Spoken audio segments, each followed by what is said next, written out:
ഓം ശാന്തി. 23/2/2026 പ്രഭാതമുരളി മധുബൻ. മധുരമായ കുട്ടികളെ, ഈ സംഗമയുഗം ഉയരുന്ന കലയുടെ യുഗമാണ്. ഇതിലെല്ലാവരുടെയും നന്മ ഉണ്ടാകും. അതിനാൽ പറയാറുണ്ട്, നിങ്ങളുടെ കയറുന്ന കലയിലൂടെ സർവർക്കും നന്മ ഉണ്ടാകും.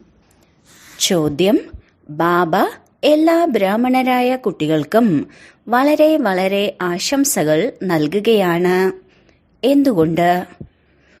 ഉത്തരം: എന്തുകൊണ്ടെന്നാൽ ബാബ പറയുകയാണ്, എന്റെ കുട്ടികളായ നിങ്ങൾ മനുഷ്യനിൽ നിന്നും ദേവതകളായി മാറുകയാണ്.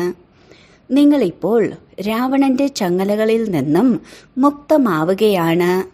നിങ്ങൾക്ക് സ്വർഗത്തിന്റെ രാജ്യാധികാരം കിട്ടും. പദവിയോടെ വിജയികളാകും. ഞാൻ ആകുന്നില്ല. അതിനാൽ ബാബ നിങ്ങൾക്ക് വളരെ വളരെ ആശംസകൾ നേരുകയാണ്. നിങ്ങൾ ആത്മാക്കൾ പട്ടങ്ങളാണ്. നിങ്ങളുടെ ചരട് എൻ്റെ കയ്യിലാണ്.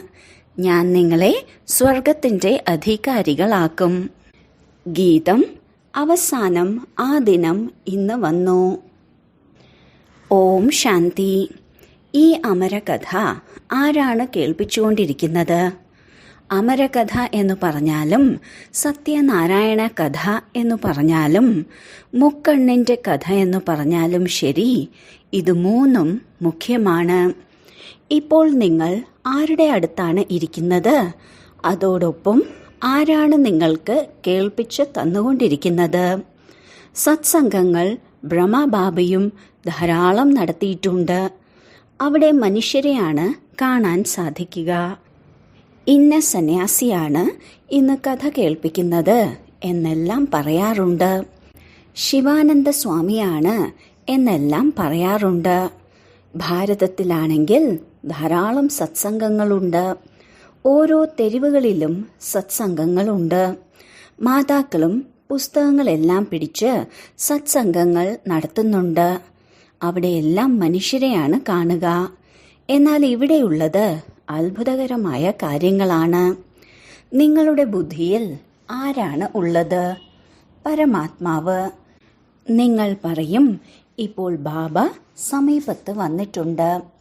നിരാകാരനായ ബാബയാണ് നമ്മളെ പഠിപ്പിച്ചുകൊണ്ടിരിക്കുന്നത്. മനുഷ്യർ പറയുന്നത് അല്ലയോ ഈശ്വര എന്നാണ്. അതിലൂടെ നാമത്തിൽ നിന്നും രൂപത്തിൽ നിന്നും ഈശ്വരൻ വേറിട്ടതാണ് എന്ന് കാണിക്കുകയാണ്.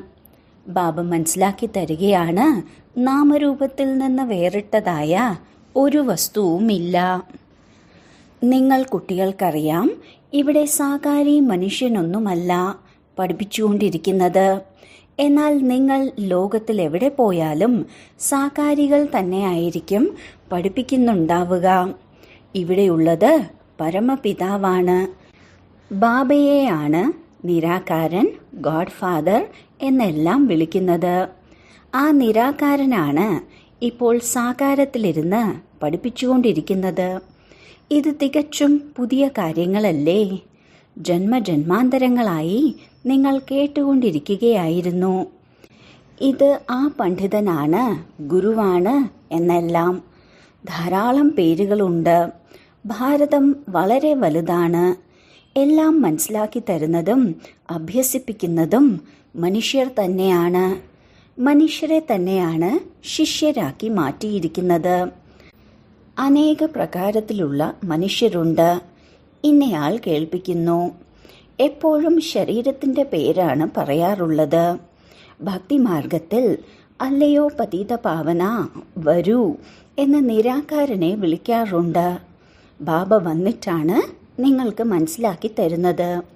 നിങ്ങൾ കുട്ടികൾക്കറിയാം, കൽപ്പകൽപ്പം മുഴുവൻ പതീത ലോകത്തിനെയും പാവനമാക്കാൻ നിരാകാരനായ ബാബ വരും.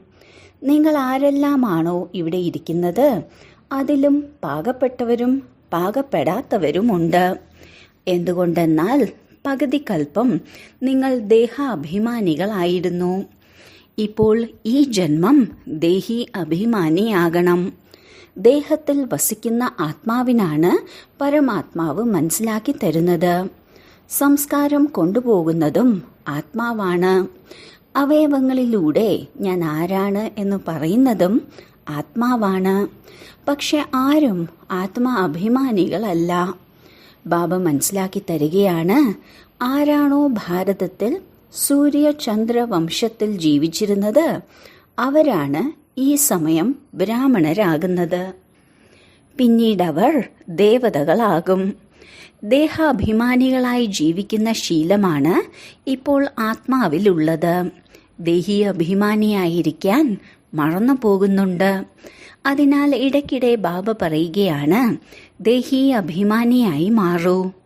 ആത്മാവ് തന്നെയാണ് ഭിന്ന ഭിന്ന വസ്ത്രങ്ങൾ ധാരണ ചെയ്ത് പാർട്ട് അഭിനയിക്കുന്നത്.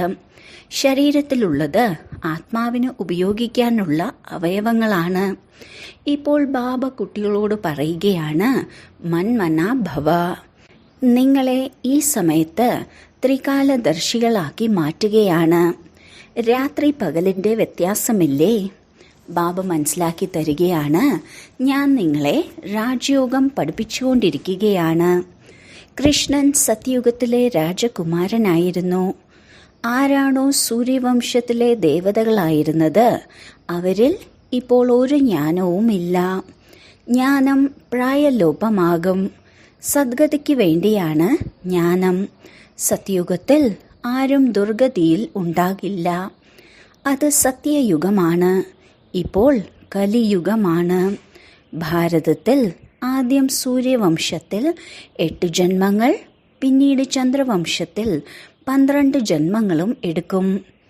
ഇപ്പോൾ നിങ്ങൾക്ക് കിട്ടിയിരിക്കുന്ന ഈ ഒരു ജന്മം നിങ്ങളുടെ ഏറ്റവും നല്ല ജന്മമാണ്. നിങ്ങൾ പ്രജാപിത ബ്രഹ്മ മുഖവംശാവലികളാണ്. ഇതാണ് സർവോത്തമ ധർമ്മം. ദേവതാധർമ്മം പോലും സർവോത്തമ ധർമ്മം എന്ന് പറയില്ല. ബ്രാഹ്മണധർമ്മമാണ് ഏറ്റവും ഉയർന്നത്. ദേവതകൾ പ്രാലബ്ധമാണ് അനുഭവിക്കുന്നത്. ഇന്ന് കാലത്ത് ധാരാളം സാമൂഹിക സേവകരുണ്ട്. നിങ്ങളുടേത് ആത്മീയ സേവനമാണ്. മനുഷ്യർ ചെയ്തുകൊണ്ടിരിക്കുന്നത് ഭൗതിക സേവനങ്ങളാണ്. ആത്മീയ സേവനം കേവലം ഒരു തവണയാണ് നടക്കുന്നത്. ആദ്യമൊന്നും ഈ സാമൂഹിക സേവകരൊന്നും ഉണ്ടായിരുന്നില്ല. രാജാ റാണിമാരാണ് രാജ്യം ഭരിച്ചിരുന്നത്. സത്യയുഗത്തിൽ ദേവീ ദേവതകൾ ഉണ്ടായിരുന്നു. നിങ്ങൾ പൂജ്യരായിരുന്നു. പിന്നീട് പൂജാരികളായും മാറി. ലക്ഷ്മി നാരായണൻ ദ്വാപരത്തിൽ എപ്പോഴാണോ വാമമാർഗത്തിലേക്ക് പോകുന്നത് അപ്പോഴാണ് ക്ഷേത്രങ്ങൾ പണിയുന്നത്. ആദ്യമാദ്യം ശിവക്ഷേത്രങ്ങളാണ് പണിയുക. സർവരുടെയും സദ്ഗതി ദാതാവായതുകൊണ്ട് തീർച്ചയായും ബാബയ്ക്ക് പൂജ ഉണ്ടാകുമല്ലോ. ശിവബാബ തന്നെയാണ് ആത്മാക്കളെ നിർവികാരിയാക്കി മാറ്റുന്നത്. പിന്നെയാണ് ദേവതകളെ പൂജിക്കാൻ തുടങ്ങുന്നത്.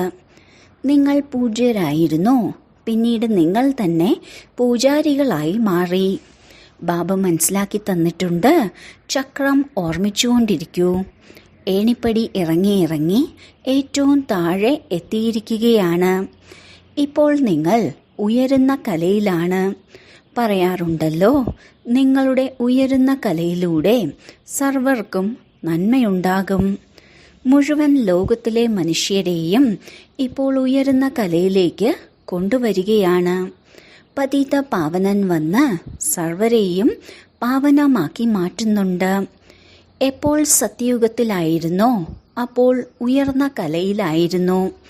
അതോടൊപ്പം ബാക്കി എല്ലാ ആത്മാക്കളും മുക്തിധാമത്തിലുമായിരിക്കും. ബാബ ഇരുന്ന് മനസ്സിലാക്കി തരികയാണ്, മധുരമധുരമായ കുട്ടികളെ, എൻ്റെ ജന്മം ഭാരതത്തിലാണ് ഉണ്ടാവുക. ശിവബാബ വന്നിരുന്നു എന്ന് കീർത്തി പാടിയിട്ടുണ്ടല്ലോ. ഇപ്പോൾ വീണ്ടും വന്നിരിക്കുകയാണ്. ഇതിനെയാണ് പറയുന്നത് രാജസ്വ അശ്വമേധ അവിനാശി രുദ്രജ്ഞാന യജ്ഞമെന്ന്. സ്വരാജ്യം പ്രാപ്തമാക്കുന്നതിന് വേണ്ടിയാണ് യജ്ഞം രചിച്ചിരിക്കുന്നത്. വിഘ്നങ്ങൾ ഉണ്ടാകുമായിരുന്നു, ഇപ്പോഴും ഉണ്ടല്ലോ. മാതാക്കളുടെ മേൽ എത്ര അത്യാചാരമാണ് നടന്നുകൊണ്ടിരിക്കുന്നത്. പറയുന്നുണ്ട്, ബാബ, ഇവർ ഞങ്ങളെ അപമാനിക്കുന്നു എന്ന്. ബാബ, ഇവർ നമ്മളെ വിടുന്നില്ല, ഞങ്ങളെ രക്ഷിക്കൂ എന്നെല്ലാം പറയുന്നുണ്ട്. ദ്രൗപദിയെ രക്ഷിച്ചതായി കാണിക്കാറുണ്ട്. ഇപ്പോൾ നിങ്ങൾ 21 ജന്മങ്ങളിലേക്ക് വേണ്ടി പരിധിയില്ലാത്ത ബാബയിൽ നിന്ന് സമ്പത്ത് നേടുന്നതിന് വേണ്ടിയാണ് വന്നിരിക്കുന്നത്. ഓർമ്മയുടെ യാത്രയിലിരുന്ന് സ്വയത്തെ പവിത്രമാക്കി മാറ്റുകയാണല്ലോ. പിന്നെയും വികാരത്തിലേക്ക് പോയാൽ കഴിഞ്ഞു, പാടെ വീണുപോകും. അതുകൊണ്ടാണ് ബാബ പറയുന്നത്, തീർച്ചയായും പവിത്രമായി ജീവിക്കണം എന്ന്. ആരാണോ കൽപ്പം മുൻപ് ആയിരുന്നത്, അവരാണ് ഇപ്പോഴും പവിത്രമായി ജീവിക്കുന്നതിൻ്റെ പ്രതിജ്ഞ എടുക്കുക. പിന്നെ ചിലർ പവിത്രമായിരിക്കുന്നു, ചിലർ പവിത്രമായി ഇരിക്കുന്നില്ല. ഓർമ്മയാണ് മുഖ്യ കാര്യം. ഓർമ്മയിലിരിക്കുക, പവിത്രമായിരിക്കുക. അതോടൊപ്പം സ്വദർശന ചക്രം കറക്കുകയാണെങ്കിൽ ഉയർന്ന പദവി കിട്ടും. വിഷ്ണുവിൻ്റെ 2 രൂപങ്ങളാണല്ലോ രാജ്യം ഭരിക്കുന്നത്. പക്ഷേ വിഷ്ണുവിന് കാണിച്ചിരിക്കുന്ന ശംഖും ചക്രവും ഒന്നും ദേവതകൾക്ക് ഉണ്ടായിരുന്നില്ല. ലക്ഷ്മി നാരായണനും ഉണ്ടായിരുന്നില്ല. സൂക്ഷ്മവതനത്തിലാണ് വിഷ്ണു വസിക്കുന്നത്. വിഷ്ണുവിന് ചക്രത്തിൻ്റെ ജ്ഞാനം ആവശ്യമില്ല. അവിടെ ആംഗ്യ ഭാഷയാണ് ഉള്ളത്. ഇപ്പോൾ നിങ്ങൾക്കറിയാം, നിങ്ങൾ വസിച്ചിരുന്നത് ശാന്തിധാമത്തിലായിരുന്നു. അത് നിരാകാരി ലോകമാണ്. ഇപ്പോൾ ആത്മാവ് എന്താണ് എന്നുള്ളത് പോലും മനുഷ്യർ അറിയുന്നില്ല. ആത്മാവ് തന്നെയാണ് പരമാത്മാവ് എന്നും പറയുന്നുണ്ട്. തിളങ്ങുന്ന നക്ഷത്രമാണ്, ഭൃക്കുട്ടിയിലാണ് ആത്മാവ് വസിക്കുന്നത് എന്നെല്ലാം പറയുന്നുണ്ട്. ഈ കണ്ണുകൾ കൊണ്ട് ആർക്കും ആത്മാവിനെ കാണാൻ സാധിക്കില്ല. ആര് എത്ര തന്നെ പ്രയത്നിച്ചാലും കണ്ണാടിക്കൂട്ടിൽ ഒരു മനുഷ്യനെ അടച്ചിട്ട് ആത്മാവ് എങ്ങനെയാണ് വേർപെട്ടു പോകുന്നത് എന്ന് കാണാൻ പരിശ്രമിക്കുന്നുണ്ട്. പക്ഷെ ആത്മാവ് എന്താണ്, എങ്ങനെയാണ് ശരീരത്തിൽ നിന്ന് വേർപെടുന്നത്, ഇതൊന്നും അറിയുന്നില്ല. ബാക്കി ആത്മാവ് നക്ഷത്ര സമാനമാണ് എന്നെല്ലാം പറയുന്നുണ്ട്. ദിവ്യ ദൃഷ്ടിയിലൂടെ മാത്രമേ ആത്മാവിനെ കാണാൻ സാധിക്കുകയുള്ളൂ. ഭക്തിമാർഗത്തിൽ ധാരാളം പേർക്ക് സാക്ഷാത്കാരവും കിട്ടാറുണ്ട്. എഴുതിയിട്ടുണ്ട്, അർജുനന് അഖണ്ഡ ജ്യോതിയുടെ സാക്ഷാത്കാരം കിട്ടി എന്ന്. അപ്പോൾ അത് സഹിക്കാൻ കഴിയുന്നില്ല എന്ന് അർജുനൻ പറഞ്ഞു എന്നെല്ലാം. ബാബ മനസ്സിലാക്കി തരികയാണ്, അത്രയും തേജോമയമായ ഒന്നും തന്നെ ഇല്ല. ശരീരത്തിൽ ആത്മാവ് പ്രവേശിക്കുന്നത് പോലും അറിയാൻ കഴിയില്ല. ഇപ്പോൾ നിങ്ങൾക്കറിയാം, ബാബ ബ്രഹ്മബാബയുടെ ശരീരത്തിലേക്ക് പ്രവേശിച്ച് എങ്ങനെയാണ് സംസാരിക്കുന്നത് എന്നത്.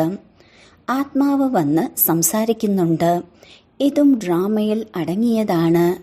ഇതിൽ ആരുടെയും ശക്തിയുടെ കാര്യമൊന്നുമില്ല.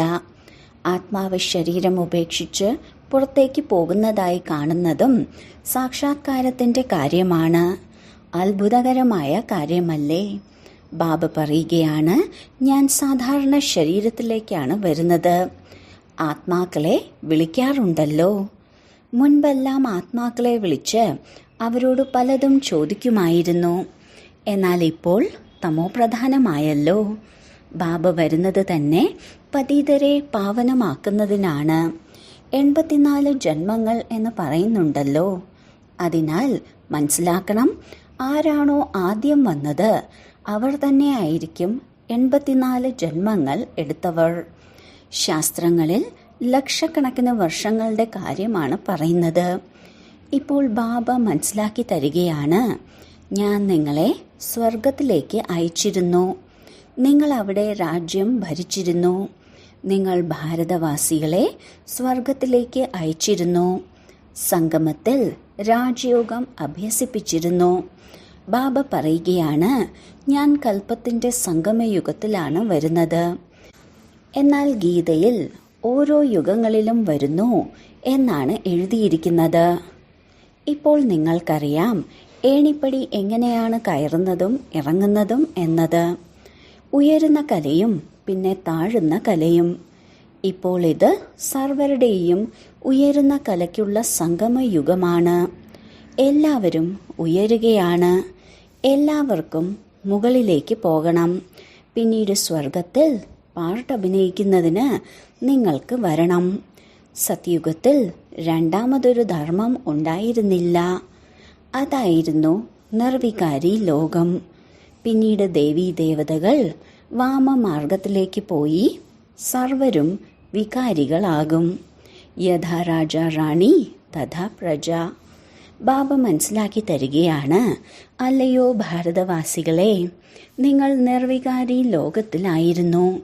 ഇപ്പോഴുള്ളത് വികാരി ലോകമാണ്. അനേക ധർമ്മങ്ങളുണ്ട്. ബാക്കി ഒരു ദേവീ ദേവതാ ധർമ്മം മാത്രം ഇല്ല. തീർച്ചയായും എപ്പോഴാണോ ഇല്ലാതിരിക്കുന്നത് അപ്പോഴാണല്ലോ വീണ്ടും സ്ഥാപന നടക്കുക. ബാബ പറയുകയാണ്, ഞാൻ വന്ന് ബ്രഹ്മാവിലൂടെ ആദി സനാതന ദേവീദേവതാ ധർമ്മം സ്ഥാപിക്കുകയാണ് ചെയ്യുന്നത്. ഇവിടെ തന്നെയാണല്ലോ ചെയ്യുക, സൂക്ഷ്മവതനത്തിൽ ചെയ്യില്ലല്ലോ. എഴുതിയിട്ടുണ്ട്, ബ്രഹ്മാവിലൂടെ ആദി സനാതന ദേവീദേവതാ ധർമ്മം രചിക്കുന്നു. ഈ സമയത്ത് നിങ്ങൾ പാവനമാണെന്ന് പറയില്ല. ഇപ്പോൾ പാവനമായി മാറുകയാണ്. സമയമെടുക്കുമല്ലോ. പതീതത്തിൽ നിന്ന് പാവനമാകുന്നത് എങ്ങനെയാണ്? ഇതൊരു ശാസ്ത്രങ്ങളിലും ഇല്ല. വാസ്തവത്തിൽ മഹിമ ഒരു ബാബയ്ക്കാണ് ഉള്ളത്. ആ അച്ഛനെ മറന്നതുകൊണ്ടാണ് അനാഥരായി മാറിയത്.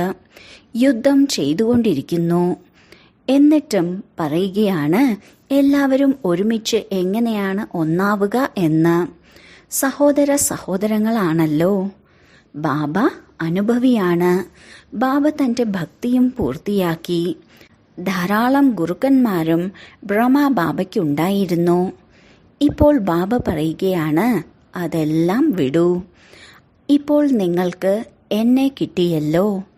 സർവരുടെയും സദ്ഗതി ദാതാവ് ഒരു സത്യമായ ശ്രേഷ്ഠമായ അകാലനാണ് എന്ന് പറയാറില്ലേ? എന്നാൽ അവർക്ക് അർത്ഥമറിയില്ല. ധാരാളം പഠിച്ചുകൊണ്ടിരിക്കുന്നുമുണ്ട്. ബാബ മനസ്സിലാക്കി തരുന്നുണ്ട്, ഇപ്പോൾ എല്ലാവരും പതീതമാണ്. പിന്നെ ഇതിനെ പാവന ലോകമാക്കി മാറ്റും. ഭാരതം അവിനാശിയാണ്. ഇതാർക്കും അറിയില്ല.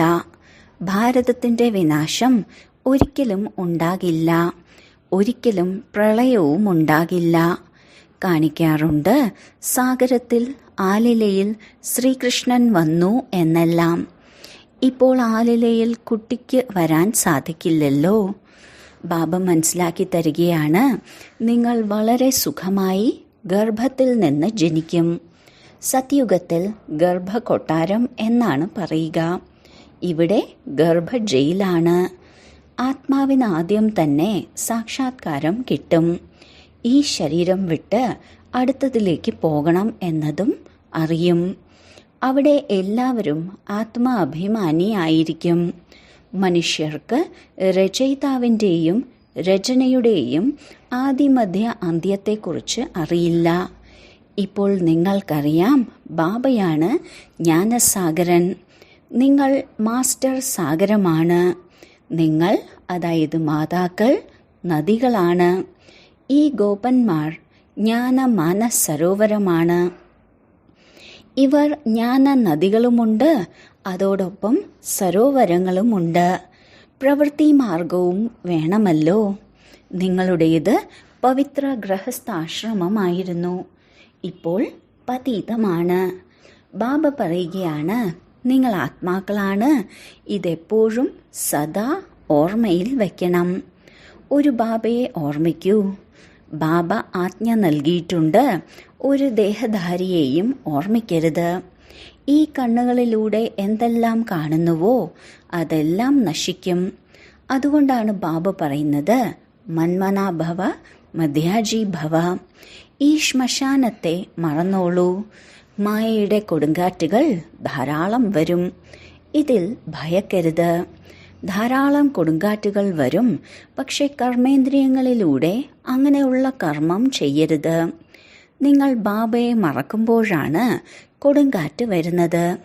ഈ ഓർമ്മയുടെ യാത്ര ഒരു തവണയാണ് നടക്കുന്നത്. മനുഷ്യർ നടത്തുന്നത് മൃത്യു ലോകത്തിലെ യാത്രകളാണ്. അമരലോകത്തിന്റെ യാത്ര ഇതാണ്. അതിനാൽ ബാബ പറയുകയാണ്, ഒരു ദേഹധാരിയെയും ഓർമ്മിക്കരുത്. കുട്ടികളെ, ശിവജയന്തിയുടെ ആശംസ നേരുന്നതിനായി എത്ര സന്ദേശങ്ങളാണ് അയക്കുന്നത്? ബാബ പറയുകയാണ്, തതത്വം. നിങ്ങൾ കുട്ടികൾക്കും ബാബ ആശംസ നൽകുകയാണ്. വാസ്തവത്തിൽ നിങ്ങൾക്ക് ആശംസ നൽകുന്നത് എന്തുകൊണ്ടെന്നാൽ മനുഷ്യനിൽ നിന്നും ദേവതയാകാൻ പോകുന്നത് നിങ്ങളാണ്. ആരാണോ പദവിയോടുകൂടി വിജയിക്കുന്നത് അവർക്ക് കൂടുതൽ മാർക്കും അതോടൊപ്പം നല്ല നമ്പറും കിട്ടും. ബാബ നിങ്ങൾക്ക് ആശംസ നൽകുകയാണ്. ഇപ്പോൾ നിങ്ങൾ രാവണന്റെ ചങ്ങലയിൽ നിന്ന് മുക്തരാകും. എല്ലാ ആത്മാക്കളും പട്ടങ്ങളാണ്. എല്ലാവരുടെയും ചരട് ബാബയുടെ കയ്യിലാണ്. ബാബ എല്ലാവരെയും കൂട്ടിക്കൊണ്ടു പോകും. സർവരുടെയും സദ്ഗതി ദാതാവാണ്. നിങ്ങൾ സ്വർഗത്തിന്റെ രാജ്യാധികാരം പ്രാപ്തമാക്കുന്നതിന് പുരുഷാർത്ഥം ചെയ്യുകയാണ്. ശരി, വളരെ കാലത്തെ വേർപാടിന് ശേഷം തിരികെ കിട്ടിയ മധുരമായ സന്താനങ്ങൾക്ക് മാതാവും പിതാവുമായ ബാബ്ദാദയുടെ സ്നേഹസ്മരണകളും സുപ്രഭാതവും. ആത്മീയ അച്ഛൻ്റെ ആത്മീയ കുട്ടികൾക്ക് നമസ്കാരം. ധാരണയ്ക്കുള്ള മുഖ്യസാരം: 1. പദവിയോടെ വിജയിക്കുന്നതിന് വേണ്ടി ഒരു ബാബയെ ഓർമ്മിക്കണം. ഒരു ദേഹധാരിയെയും ഓർമ്മിക്കരുത്. ഈ കണ്ണുകളിലൂടെ എന്തെല്ലാം കാണുന്നുവോ അതിനെ കണ്ടും കാണാതിരിക്കണം. 2. നമ്മൾ അമരലോകത്തിലേക്കുള്ള യാത്രയിലാണ്. അതിനാൽ മൃത്യു ലോകത്തിന്റെ ഒന്നും ഓർമ്മയുണ്ടാകരുത്. ഈ കർമ്മേന്ദ്രിയങ്ങളിലൂടെ ഒരു വികർമ്മവും ചെയ്യരുത്. ഇതിൽ ശ്രദ്ധിക്കണം. വരദാനം: നിങ്ങളുടെ അധ്യയന സ്വരൂപത്തിലൂടെ ശിക്ഷണം നൽകുന്ന ശിക്ഷണ സമ്പന്നവും യോഗ്യനുമായ ശിക്ഷകനുമായി ഭവിക്കട്ടെ. സ്വന്തം ശിക്ഷണ സ്വരൂപത്തിലൂടെ ശിക്ഷണം നൽകുന്നവരാണ് യോഗ്യത ഉള്ള അധ്യാപകൻ. അവരുടെ സ്വരൂപം തന്നെ ശിക്ഷണങ്ങൾ നിറഞ്ഞതാകും. അവരുടെ നോട്ടവും പ്രവൃത്തികളും മറ്റുള്ളവർക്ക് ശിക്ഷണം നൽകും. സാകാര രൂപത്തിൽ ഓരോ ചുവടും ഓരോ പ്രവൃത്തിയും ശിക്ഷകന്റെ രൂപത്തിൽ പ്രായോഗികമായി കാണപ്പെടുന്നു. അതിനെ മറ്റൊരു വിധത്തിൽ ചരിത്രമെന്ന് വിളിക്കുന്നു. വാക്കുകളിലൂടെ ഒരാളെ പഠിപ്പിക്കുന്നത് സാധാരണമാണ്. എന്നാൽ എല്ലാവർക്കും അനുഭവം വേണം. നിങ്ങളുടെ ശ്രേഷ്ഠ കർമ്മവും ശ്രേഷ്ഠ സങ്കല്പത്തിന്റെ ശക്തിയുടെ അനുഭവവും ചെയ്യിപ്പിക്കൂ. സ്ലോഗൻ: സങ്കല്പങ്ങളുടെ സിദ്ധി പ്രാപ്തമാക്കുന്നതിനായി ആത്മശക്തിയുടെ ഉയരങ്ങളിൽ പറന്നുകൊണ്ടിരിക്കൂ.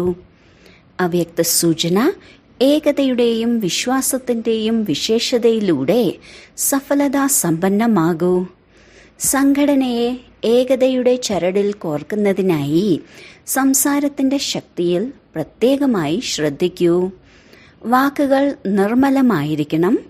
കുറച്ചു സംസാരിക്കുക, പതുക്കെ സംസാരിക്കുക, മധുരമായി സംസാരിക്കുക, ബഹുമാനത്തോടെ സംസാരിക്കുക.